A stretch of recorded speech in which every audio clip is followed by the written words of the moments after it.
7 days 7 dosa recipes பார்த்துட்டு இருக்கோம். இன்னைக்கு டே 4 நம்ம பார்க்க போகிறது அடை தோசை. யூஸ்வலாக அடை தோசைக்கு அவியல் தான் தொட்டுக்கிறதுக்கு கொடுப்பாங்க.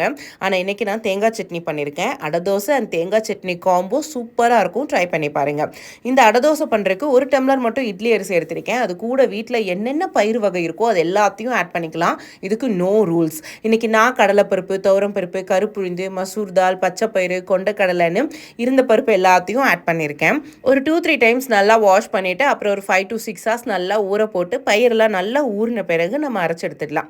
இதை அரைக்கும் பொழுது கண்டிப்பாக இது கூட காஞ்ச மிளகா, கருவேப்பிலை, இஞ்சி பூண்டு, பெருங்காயம், சோம்பு, சீரகம் இதெல்லாம் சேர்த்து அரைச்சிக்கோங்க.